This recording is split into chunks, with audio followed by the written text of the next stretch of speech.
I'm Andrea Campos, chair of this year's Intercampus Day and a Cal graduate class of 1975. While our committee had planned to have this event 2 years ago in person and in Berkeley, it was of course canceled due to the pandemic. Our theme, as it was 2 years ago, is the celebration of 150 years of women being admitted to the University of California. And in the spirit of our entire university, I would like to welcome the members from the UC campuses who are joining us today: UC Davis, UC Merced, UC Santa Cruz, and UC Berkeley. Today, we will showcase the achievements of the many women at Berkeley who came before us with a video entitled Breaking Barriers. In order to keep our production costs to a minimum, and so that our club's precious funds can be used for student support, we garnered our resources, our talents, our creativity, and our contacts to make this program possible. The video will last about 45 minutes. And during and after the presentation, you will have the opportunity to submit questions or comments using the chat function, where one of our speakers, Lori Wu McLean, will be live. We begin our program with the president of Berkeley's Section Club, Rita Purcell, who will introduce Chancellor Carol Christ. Thank you. Good morning and welcome to the 2022 Intercampus Day. We'll begin our program with a welcome from Chancellor Christ. Chancellor Christ is a celebrated scholar of Victorian literature. She spent more than 3 decades as professor and administrator here at UC Berkeley before serving as president of Smith College. She returned to Berkeley in 2015, and 2 years later, she was our chancellor. We're delighted to have her join us virtually today. Greetings.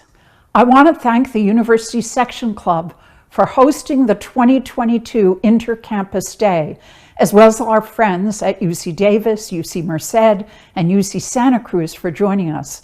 While I can't be with you live, I'm honored to be part of this extended family.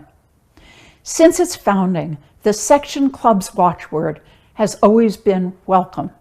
It's a wide embrace that reaches every corner of the Cal community, cultivating friendships and interests among its members while offering support and services to our students and university.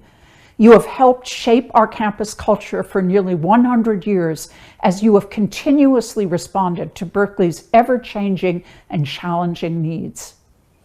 That welcoming spirit has translated in part into philanthropic generosity. Last year, the Section Club awarded almost $73,000 to scholarships for students experiencing unexpected financial or medical emergencies, graduate students, and more. Also inspiring, the Davis Circle has given $20,000 in scholarships this year. Our friends at Merced have given $65,000 in scholarships to 34 students since 2009, and $15,000 to student groups engaged in community service. Santa Cruz's club has awarded $400,000 over its 40-year history. I speak for all UC leaders when I say thank you, especially now when so many students on every campus have experienced immeasurable stress and loss wrought by the pandemic. Never before has it been more urgent to come together for our students so they can focus on what matters most, their education. It's well known that I'm Berkeley's first woman chancellor, and it took almost 150 years for that to happen. I do not diminish the historic importance of this fact, and it brings me tremendous pride. I am just one of countless women who have studied, researched, and worked here since the UC Regents approved in 1870 to open Berkeley's doors to women and on equal terms with men. As you enjoy today's program on women breaking boundaries, I'm reminded of Annie Alexander, an explorer, collector, and the founder of Berkeley's Museums of Vertebrate Zoology and Paleontology. She once said to a friend in 1901, "I do not want to be selfish, yet it seems to me we women have the right to a considerable extent, of disposing our lives as we think fit. In an era when few women worked outside the home and a scientific career was nearly unthinkable, Annie rose above the confines of the day and lived on her own terms. Remember that you too are part of the arc of UC women who have lived on their own terms and whose contributions have shaped young minds, created knowledge, won championships, and given bountifully to their universities. Thank you for being a part of this moving history and for helping to empower our students to live on their own terms too. Thank you, Chancellor Christ. And now, Linda Schacht Gage, class of 66, will take us through the first 80 years after female students enrolled at Cal. The story of women as students at Berkeley begins in 1872, just 4 years after the founding of the university itself. The vote by the regents was unanimous, and it came more than a century before schools in the Ivy League would do the same. The primary reason for admitting women seems to have been to fulfill the need for teachers in California, but they inevitably used their Cal educations to succeed in a variety of professions. In 1874, Rosa Scrivener was the first woman to graduate from the university with a degree in agriculture. In 1892, Mabel Craft graduated, and she was the top student in her class, but she didn't win the university medal because of her gender. The award was given to a male student. 2 years later, Julia Morgan graduated from UC Berkeley with a degree in engineering. The first woman to enter the architecture program at the École des Beaux-Arts in Paris, Morgan went on to be respected and in great demand throughout the world. She was the first licensed female architect in California and designed William Randolph Hearst's castle at San Simeon, as well as many buildings in the Bay Area and on the Berkeley campus. They include the Greek Theater, the Hearst Gymnasium for Women, and Girton Hall, a meeting place for female students.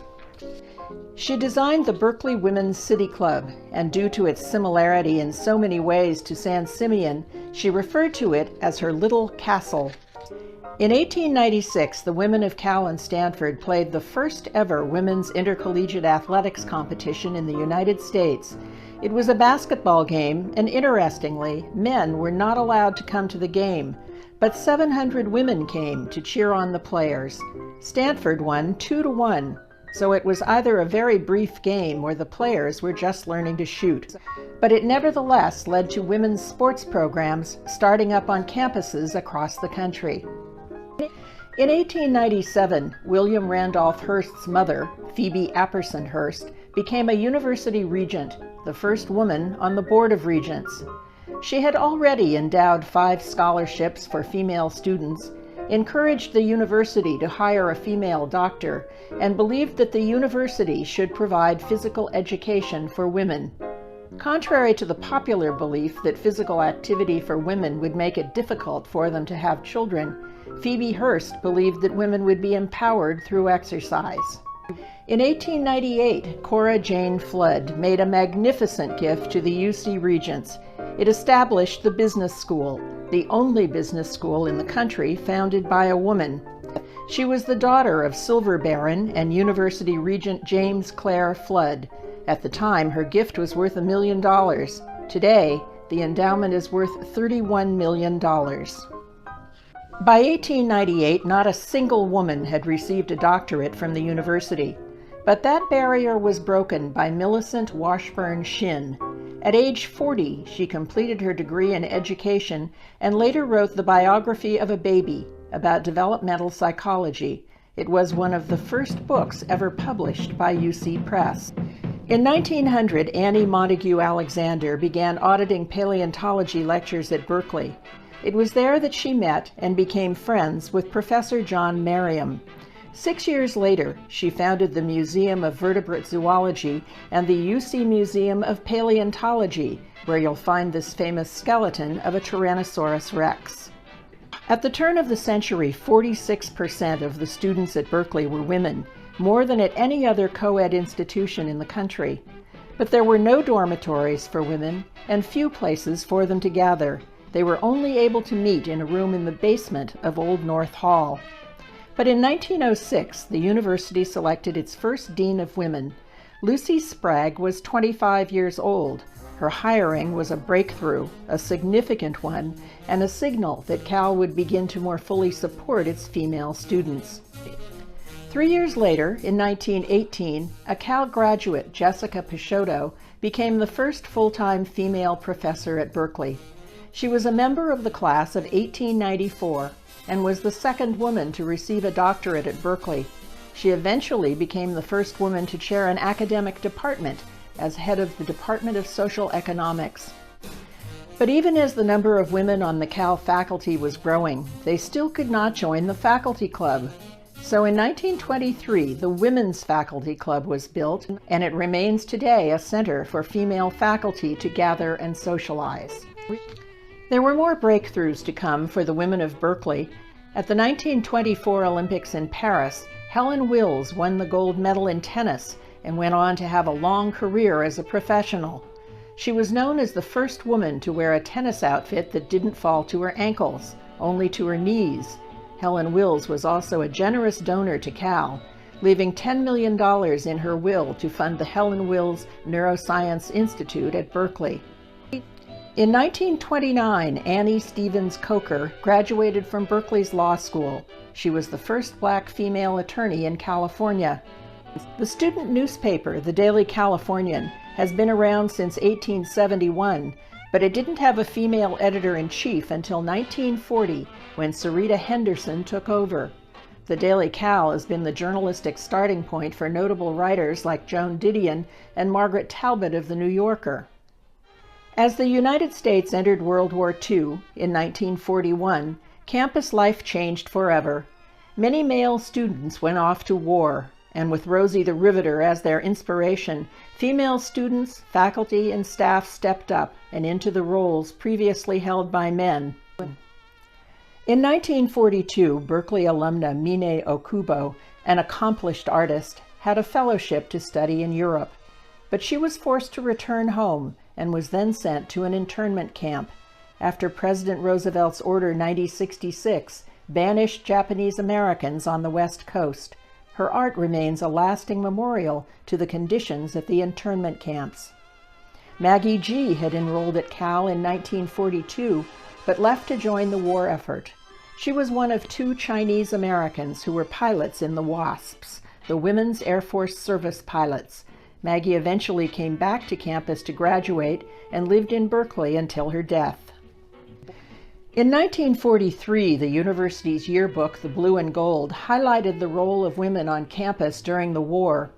It stated that the fairer sex had assumed responsibility for the campus with sincerity and confidence. But there were still, 68 years after women were first admitted to Cal, no dormitories for women. They lived in sororities, boarding houses, at home with their parents, or in apartments. But in 1942, Rosalie Meyer Stern gave a gift to the university to build Stern Hall, the first dormitory for women. She was the wife of the president of Levi Strauss. In response to the war effort, the university designed the first full-time engineering drawing course for women. In its first year, 364 women trained to be engineers, and virtually every one of them who completed the course received a job offer from a Bay Area firm. As the war ended, the campus was flooded with young men returning to college on the GI Bill. It provided reduced tuition to those who had served. Campus life was returning to normal, but university policies were changing to accommodate the returning soldiers. Suddenly, there were limits on the number of women who could enroll at Cal. Women were encouraged to return home and raise children. Their share of the student body dropped abruptly, from 63% in 1945 to 29% in 1948. Our first speaker today, Catherine Thompson, was a student during the war years. 5 generations of her family have attended Cal, starting with her grandmother, who was in the first class of UC Berkeley women in 1872. Her mother graduated in 1917. 3 of her 4 daughters attended Berkeley in the 1960s and 70s, and her grandson has also graduated from Cal. Catherine's great-grandfather, Justice Walter Van Dyke, served on the California Supreme Court until his death in 1905. As a California state senator in 1878, he had ensured that the University of California was embedded in the state constitution, thereby securing the university's fortunes in the future. Tell us about your growing up in San Francisco, and how did you end up at Berkeley?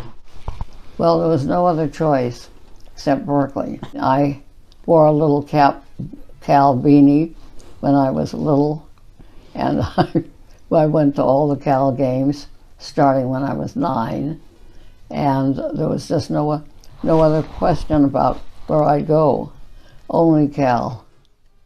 At the time you enrolled, the war was still going on. Yes. And what was that like, being on campus during World War II? Well, it was very difficult, really.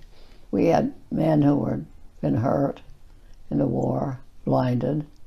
They came by to see the girls, and we would take them out for walks. So when the war ended, there obviously were a lot more male students that came Yes. back to campus. And so what do you remember about that? Well, I remember how exciting everybody was.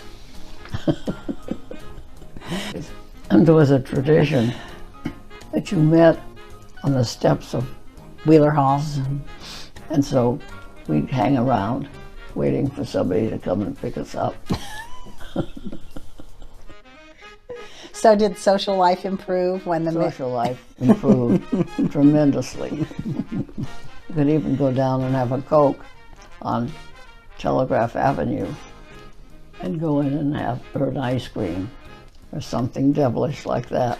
Did you all feel that life was going to be better, was going to be improved, and or did your goals change after that, after the war ended? I think the goals changed. Women felt there was more of a chance for them to have some decent job, or maybe a professorship. But many women opted to get married, Yes, raise children, and Yes. stay home. yes, Was that yes. was that the predominant I'd say yes, it was. goal or mindset? They were worried about the men, I think, and they wanted to be sure that, frankly, that they didn't go off again and have to get in the service. Hate to say that, but men were protected if they were married and had a child, and they wouldn't be called up again. So talk a little bit about football, because that was your first love. Many of them did go out for It was football. very exciting because we had one in the Theta House where I lived. Well, there was a kickoff with USC, who we hadn't beaten in years and years, and he accepted the ball and ran all the way up the field to score a touchdown against SC. And of course, everybody in the Theta House ran onto the field to congratulate him. So I've heard that in that era, men and women could not sit together in the No. rooting sections. In fact, there was the women's rooting section was on the left. And the men were in the middle. The men were in the middle. And then what about couples or people who were on dates? Well, too bad. I have to say, those were the happiest years of my life at Cal. Made the best friends forever, and think about those Cal days with great joy, pleasure, and love. Catherine Thompson and her family have been loyal and generous Golden Bears for more than 150 years, and for that we thank them. In the 1950s, the number of female students at Cal continued to decline, falling below pre-war levels and remaining that way until 1960. The statistics are surprising. In 1939, there were around 5,500 women at Cal. 20 years later, there were fewer than 5,000. You might wonder why. There was a general attitude that returning veterans deserved preferential treatment in jobs and education. There were more options for women to go elsewhere, to new UC campuses or the California State University system, and there continued to be a shortage of housing for women on campus. Finally, women were beginning to prioritize family life. More than a quarter of all women joined sororities in 1960 and often set their sights on marriage and children. But the mid-1960s was an entirely different story at Berkeley. Protests over civil rights, the war in Vietnam, and women's liberation spread across the country, and many were inspired by Berkeley students. The free speech movement put Berkeley on the map in the fall of 1964. The campus was the center of protest in the United States.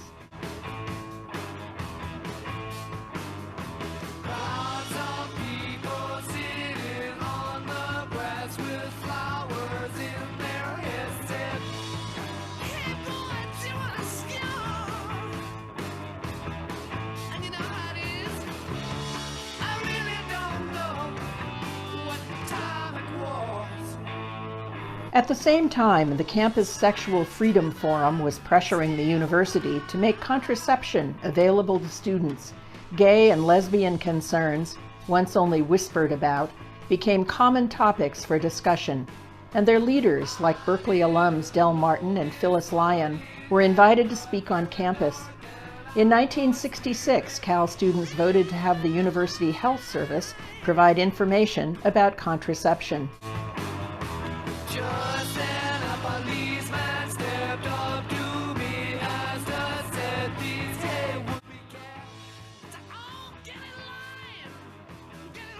Laureen Wu McLean experienced it all, a time when some say the women of Cal went from wearing bobby socks to Birkenstocks. Known as Lori, she was born and raised in San Francisco, and when she was a young girl, her teachers recognized her as a great student. They encouraged her to apply to Cal. Admitted in 1960, she graduated in political science 4 years later. I'm very, very happy that I went to Berkeley because of the type of education that I got. I mean, I frankly did not know its world prestige. I had no idea that it was considered to be one of the best, if not the best, of the public universities in the country or the world. But, you know, eventually I found out that I was learning from some of the most highly respected scholars in the world, and I was very, very happy to be there. The first thing I'm going to have to mention is what happened to the women in my freshman class in 1960. All of us got a notice that we were supposed to report to the gym at a certain time. And nothing was said as to why we're going to the gym. There were no handouts, there were no waivers that were expected to sign, anything. And I got to the gym and I was in total shock at what I saw, because the women ahead of me had shed their clothes and there was a male photographer there to take pictures of them in different, side profile, frontal, the other side. And we had no idea why we had to do this, but somehow it seemed to be associated with health. And so we all did that. We were like sheep. We went because we were told to go, and we didn't ask why. And it was only years later that I discovered that there was a study being done at many colleges and universities where a Professor Sheldon believed that your posture somehow was related to intelligence. And this is not only happening at Cal, but it was happening at many other college campuses. And it was only years later that the reasons actually came out, and universities eventually started to burn those pictures or just discard them in some way. Because it's rather embarrassing to think that a university would fall into this idea, but apparently many universities were doing this into the 1960s. Yes, there were curfews in women's dorms that we did not see for male dormitories. There were more rigorous dress codes. We were expected to wear skirts rather than pants. We didn't have female professors. I had one who was actually brought in from England for 1 year. She was teaching statistics, but no other female professors.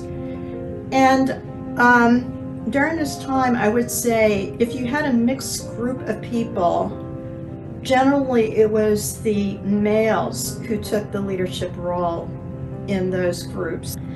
Another thing was that we realized that our job opportunities were very, very restricted to certain, female-related roles. This is not at Cal, it was a little bit after.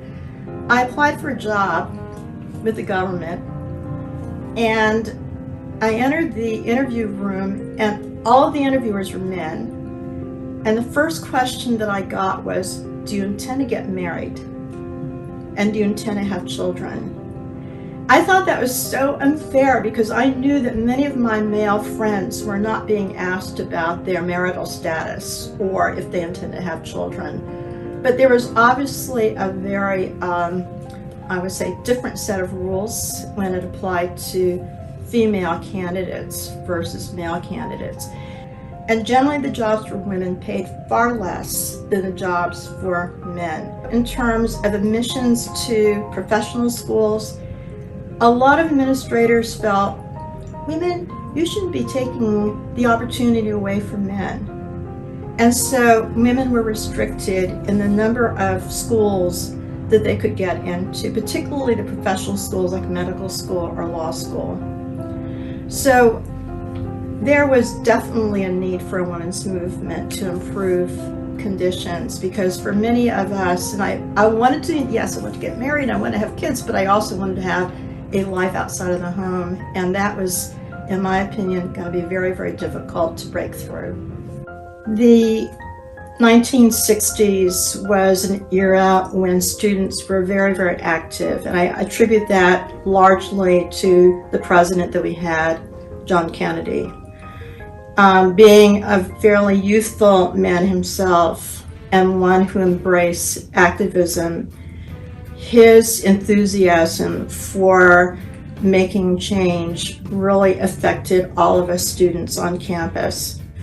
I also knew a great deal about the civil rights struggle in the South, about the Martin Luther King meetings at churches.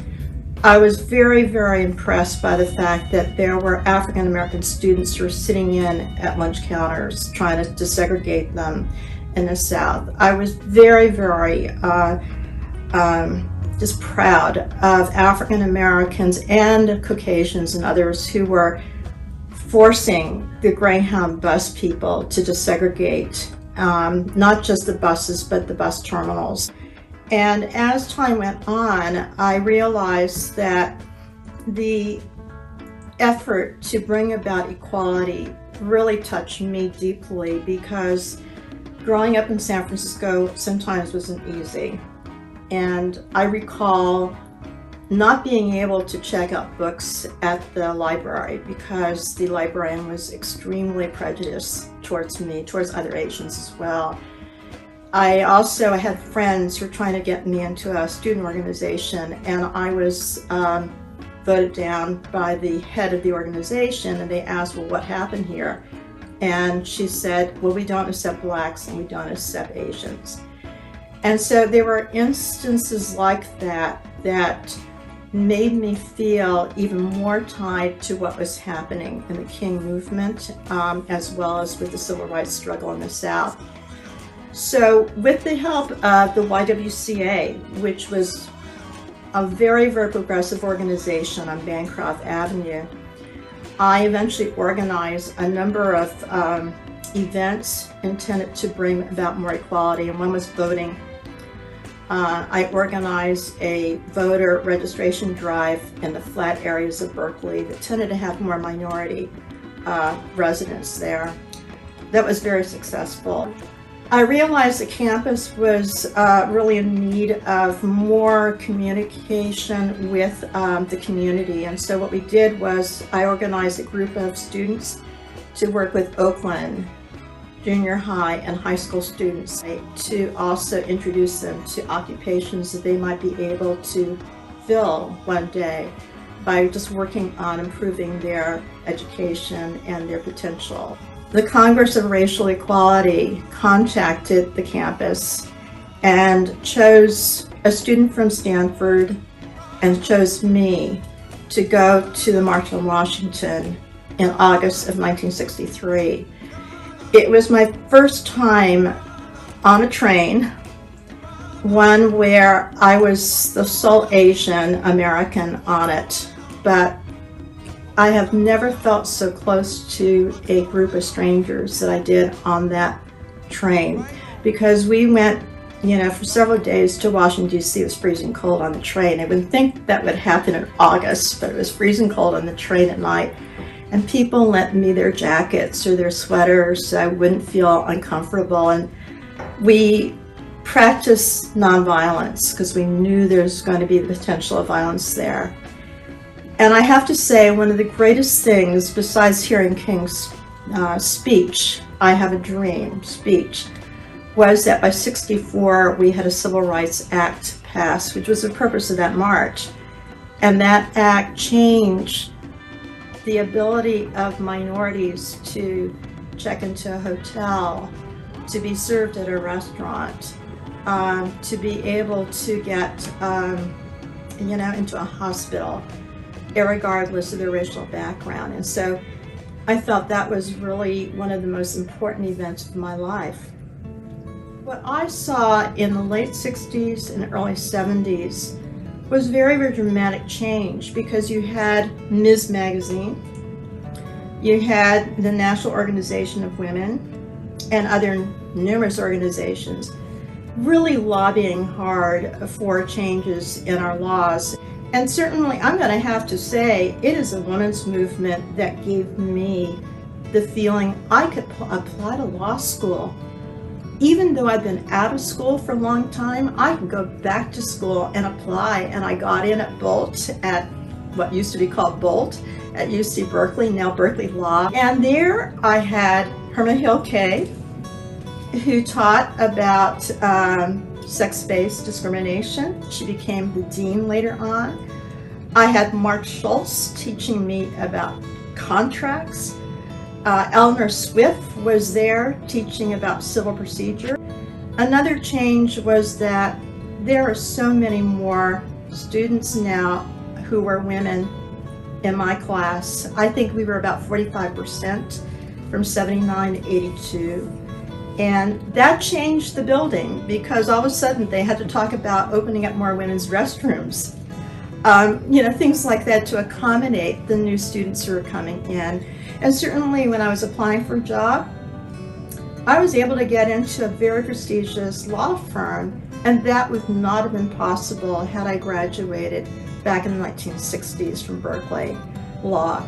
So yes, there were some phenomenal changes that were occurring between the 60s into the 1970s and 1980s. After law school, Lori was a litigator in San Francisco. Eventually, she helped female and minority businesses negotiate contracts and navigate government regulations. She also worked for many nonprofits and currently serves on the board of several charities, including Cal150 Section Club, where Lori is the incoming club president. Congratulations to her. In 1970, the campus released a 78-page groundbreaking report on the status of women at the university. It became known as the Blue Book. Berkeley's Academic Senate endorsed the report a year later, and it was the document that truly changed the way female students, faculty, and administrators were viewed on campus. Yet it took decades for women to realize the benefits of those changes. Slowly, academic departments began to include more women as their leaders and deans, and eventually the university dropped a policy that forbade married couples to work in the same department. It had routinely resulted in men keeping their jobs and women having to look elsewhere for work. In 1972, the university adopted Title IX, a federal statute that prohibits sex discrimination in federally funded education programs. Title IX opened up opportunities for thousands of women. to participate in intercollegiate athletics, to receive scholarships, and to compete in regional and national competitions. At Cal, 2 women, Joan Parker and Lou Lilly, helped the campus face the challenges imposed by Title IX and went on to help Cal women win numerous championships. Joan Parker grew up in San Marino, California. As a student at Cal, she was a member of Alpha Delta Pi, and she was a pom-pom girl. After graduating in 1963, Joan earned her master's in physical education at Cal, taught and coached on campus, and moved into sports administration.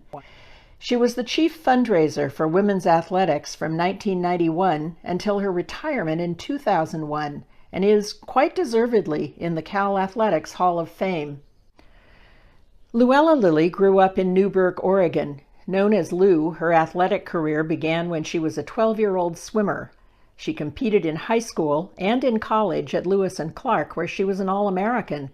With a master's degree from the University of Oregon and a PhD in sports administration from Texas Women's University, she coached women's basketball at Oregon State and led the women's athletics programs at both American River College in Sacramento and the University of Nevada, Reno. Lou came to Cal in 1976, and during her 15 years at Berkeley, she led Cal women from obscurity to national renown. As I said, I was very competitive, and my mother was taking a class at the Portland YMCA. She was able to talk anybody into anything, and so she talked them into letting me, as a 12-year-old, go into the adult swimming class. It wasn't the fact I knew how to swim that well, it was just that Mama got me to do it. And this lady came up to me and said, "Have you ever been interested in going to the Olympics?" And I said, "Well, I really don't know that much about them," but she says, "Well, I'll tell you what, I happen to be the wife of the coach of the Multnomah Athletic Club, and if you would like to try out, that you may do so, and we'll make arrangements for it." He said, "You look rather unorthodox. Have you ever had lessons?" And I said, "No." He put me on the C team, and I went to the B team and the A team, and that same summer I came down here to Flashacker and won the Far West Championships in the 12 and under. Okay, when I first came to Cal as a student, I only participated in several sports in my senior year, and that got me interested in coaching and knowing more about being able to be a coach. When I was there, I actually ended up coaching softball, basketball, volleyball, and tennis. And I remember that until 1971, there was no organized conference for the Northern California schools.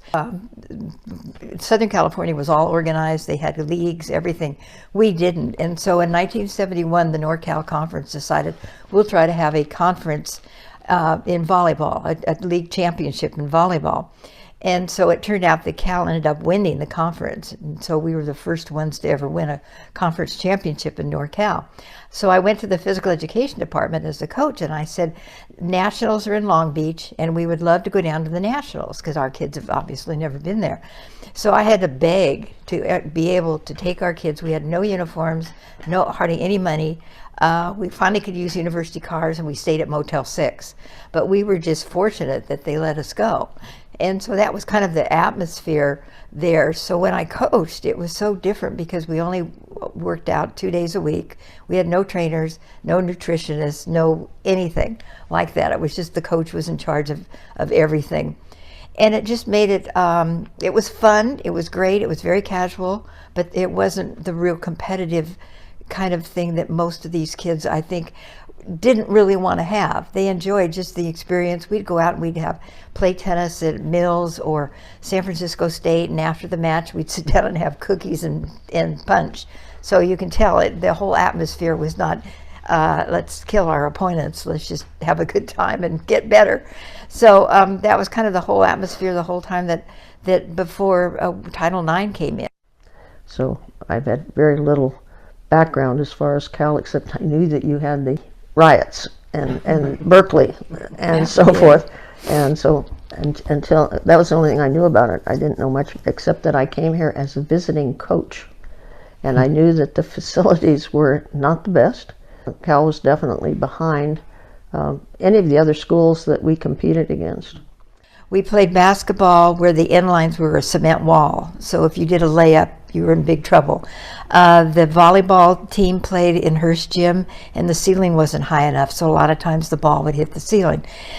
In tennis, the back between the baseline and the fence was not regulation, so we didn't have as much space. So we were really not able to have really good facilities, and so we started using Harmon Gym, which started more when Lou came in and they decided that women needed the better facilities. So softball, we played on the field next to the Hearst Gym, the one that was right between Sproul and Hearst Gym. And the problem with that was that one year we had tear gassing. So I would have to call the opponents and say, I'm sorry you can't come because we know they're going to tear gas this afternoon. So it was very, very challenging to be a person that was coaching there, but it was fun. It was great as far as getting to know the kids, and that's what it was all about, was providing an experience for them. Well, when I came to Cal, it was kind of interesting when I was being hired, because someone said, why are you going there? You hate that place. The facilities are bad, there are no locker rooms, and so forth and so forth. And I said, well, it just shows how much can be done and how it can be improved. A lot of the women, nothing was happening with Title IX at their schools, and if they stood up too strongly and forced Title IX, quite a few of them were fired. So then they had that to deal with as well. So, and the second thing that happened is that as the programs did improve for various reasons, then men became interested in coaching women's sports, and the number of women coaching actually went down instead of up. So you can look at Title IX a lot of different ways. I think the bottom line is it certainly improved facilities and scholarships and all that, but there are very few schools really that are equal for the men's and women's departments even now. I think one of the best things that I did was when I got to Cal and knew they didn't have scholarships, having had them in Reno. With the women, they had a publication put out by the Women's Sports Foundation that said which schools gave scholarships in which areas. Now, if you didn't give any, your name was in there with a big 0. And we got the equivalent of 10 tuition and fees scholarships. And when the little thing came out from the Women's Sports Foundation, I checked that we had scholarships in every single sport. Then the thing was to get the money and the applications for the next year, so we really did have scholarships, and we started recruiting, and the budget was increased tremendously so that we could have money in each one of the sports. And again, we started raising our own money, but that kind of takes care of, again, getting started in the scholarship field.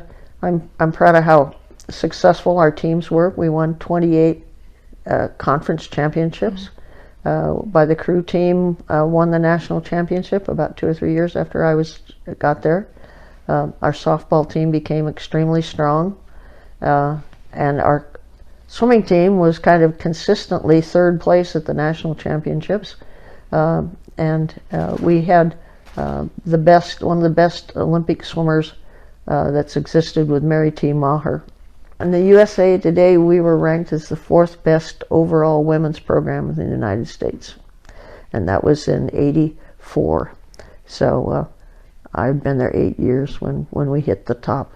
I think one of the successes of the department, again, was being able to hire, as I said, young coaches that I gambled on, but the best hire I made, and I've said this before, was Joan Parker, because she was known nationally, and she's successful in what she does, and just was doing all kinds of unusual fundraisers and being such a personable person. And she got our first donor to give us $2,500, and that may not sound like a huge thing, but most people were giving us $10 and maybe $25, and we were real proud if somebody gave us $100. Even though Lou and Joan have been retired for a long time, they continue to support the women of Cal. Joan has bequeathed $3.5 million and Lou $1 million to women's intercollegiate athletics at Berkeley. Season ticket holders for many sports teams, you'll often see them cheering on the women's teams they helped establish during their years at Cal. Joan and Lou, thank you so much. 150 years ago, it was written that young ladies be admitted into the university on equal terms in all respects with young men. On equal terms in all respects with young men. Creating the opportunity to learn, to explore, and to compete. When it comes to women's basketball, this is the oldest rivalry around. Our rivalry runs deep.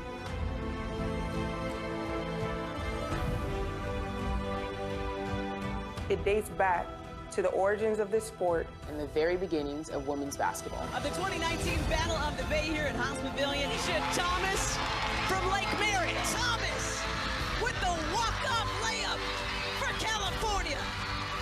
But our common cause is greater. Thank you to the women who dared to dream, broke barriers, and paved the way. Now, it's our turn. To take the torch and light the spark. And light the spark for future generations of leaders, achievers, and champions. In 2020, 146 years after women finally joined the Cal student body, another major barrier was broken. Professor Jennifer Doudna from the Faculty in Chemistry and Molecular and Cell Biology won the Nobel Prize in Chemistry. She was honored, along with her collaborator, Emmanuelle Charpentier, for the groundbreaking development of CRISPR-Cas9, a genome engineering technology that has forever changed the course of genomics research. She also teaches Biology 1A, an introductory class at Berkeley. Jennifer. Bob, good morning. Good morning. Congratulations. Thank you so much. When did you find out about this? Well, about 2:53, I think, was the moment, because I was literally sound asleep and phone rang and I saw it was a reporter who I know. I picked it up and she said, "Hi, this is Heidi, calling from Nature, and I wanted to get some comments on the Nobel." And I thought she was calling to ask me to comment on somebody else winning the Nobel. So I was, just really dead asleep. And I said, "Oh, Heidi, gosh, I haven't even had time to look at anything yet." And she said, "Oh my gosh, you don't know." And I said, "No, what?" And she said, "You won the Nobel Prize." What did you think about this? What's the significance? This is the first Nobel Prize given only to women. Is that true? Yes. Ever? Ever. My feeling is that I think among women and girls that, sometimes there's a sense that no matter what they do, that their work will not be recognized the way it would be if they were a man. And I hope that this prize and this recognition changes that at least a little bit.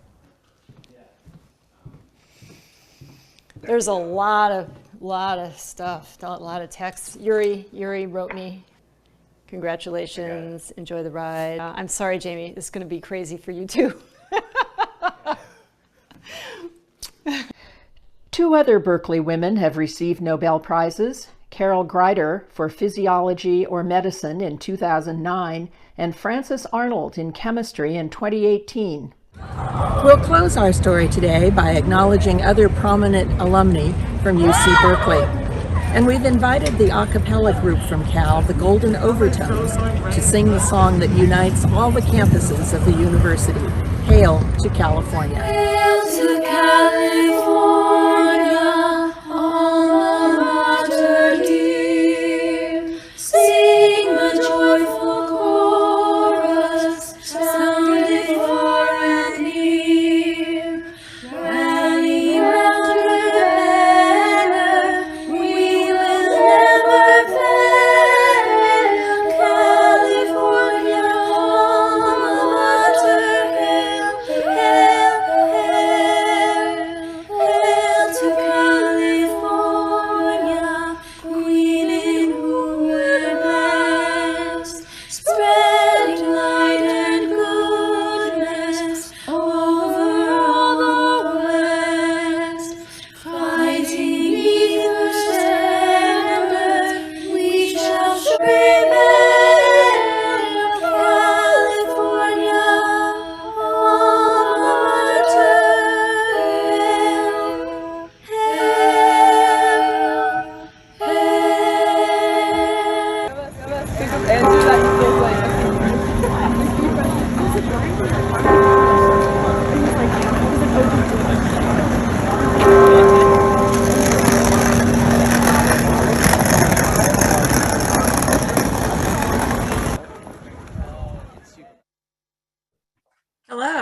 Welcome back. I hope you enjoyed our presentation today and learned a lot. At this time, I would like to turn it over to Betsy Dixon, who has been studying the chat room, and we're going to take questions that you might have. We'll start with you, Betsy. Thank you, Andrea. And welcome, Lori. I have a couple of questions to kick off for you. You had mentioned that you faced limited job opportunities when you were an undergraduate in the 60s. And I'm also, there's a question about what it was like to get a credit card, rent an apartment, get a car loan for a young woman, single woman in that era. Well, getting financial help was really difficult. And I have to say, when I was married, my husband was a student and I started working. And I tried to get a credit card and I did get one, but my limit was $100. And the problem was it was awfully hard to go shopping and just have a limit of $100.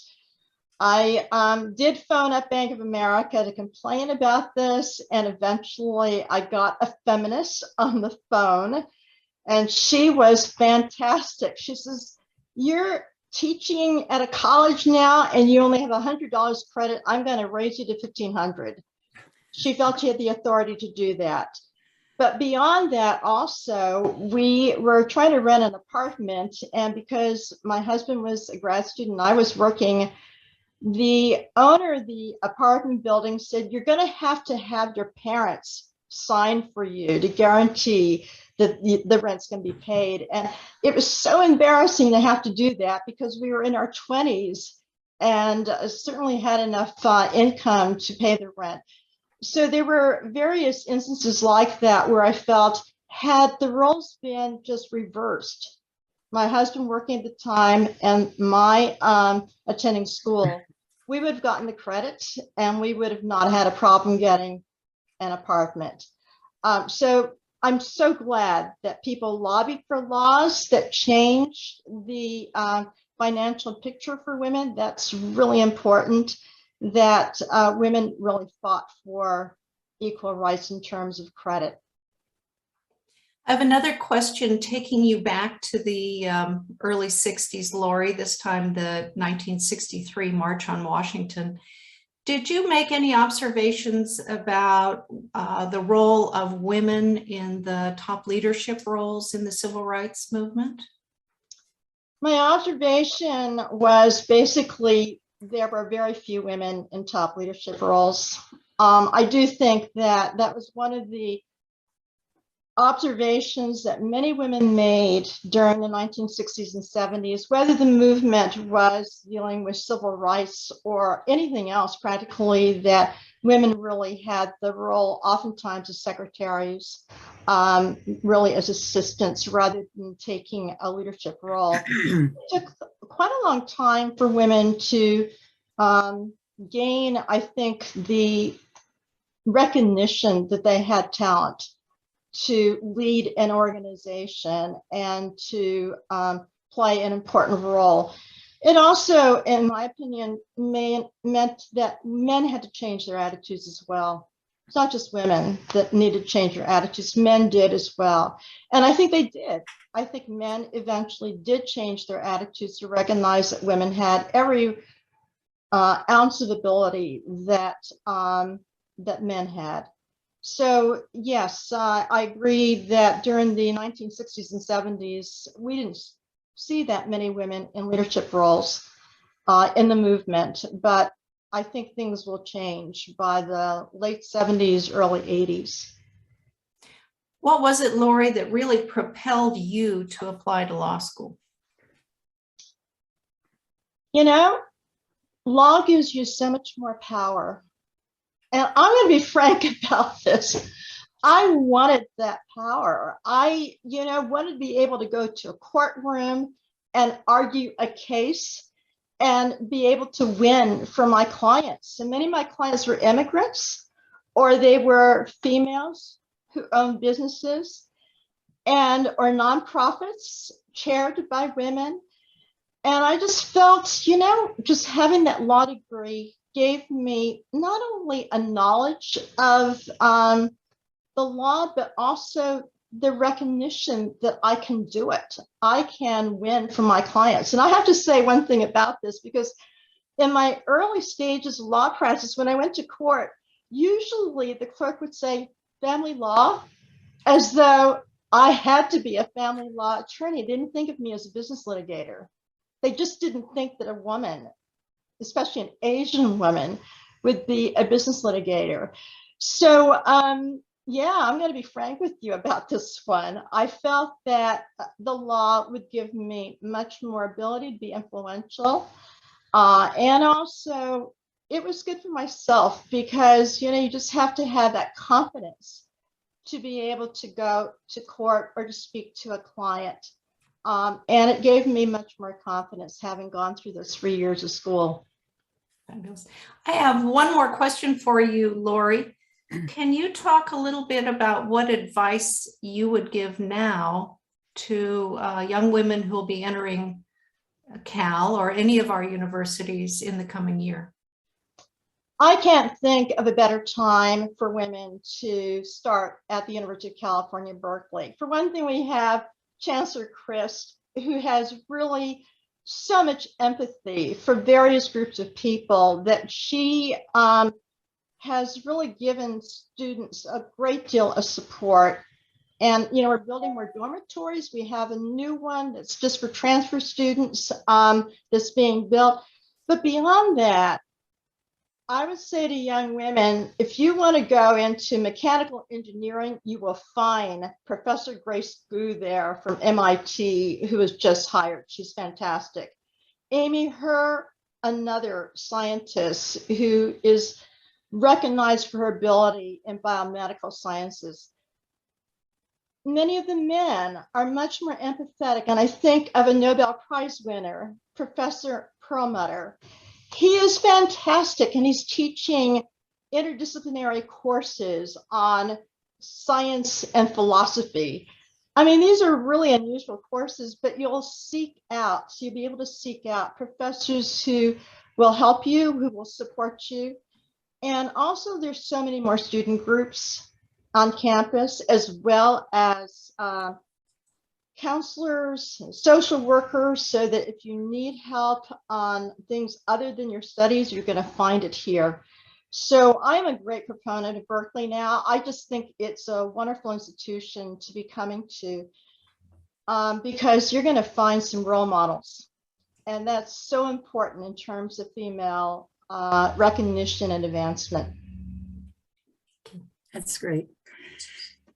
Thank you so much, Lori, for participating live and answering some of these questions today. We've had a few comments in the chat about whether or not this program will be available, and we are hoping to post it on our University Section Club website. So feel free to reach out if you do have specific questions about that on that website. At this point, I would just like to point to those of you who might be interested in doing more reading about this whole topic, to go to the 150W website on the UC Berkeley homepage. It's 150w.berkeley.edu, and there are thousands of pages of information about what has been accomplished over these 150 years. So I want to thank all of you for joining us today. I hope you learned something, enjoyed it. Thank you to all of our speakers who gave their time to work with us. I especially want to thank my good friend of almost 50 years, Sherry Ruffini. We were thetas together at Cal, and she did all of the videotaping and editing and coordinated the music. And I see that a lot of you have commented on the music selection as well. We hope to see you next time. I believe next year's Intercampus Day will be at UC Merced, hopefully back at Berkeley in 3 years. Thanks again, and go Bears.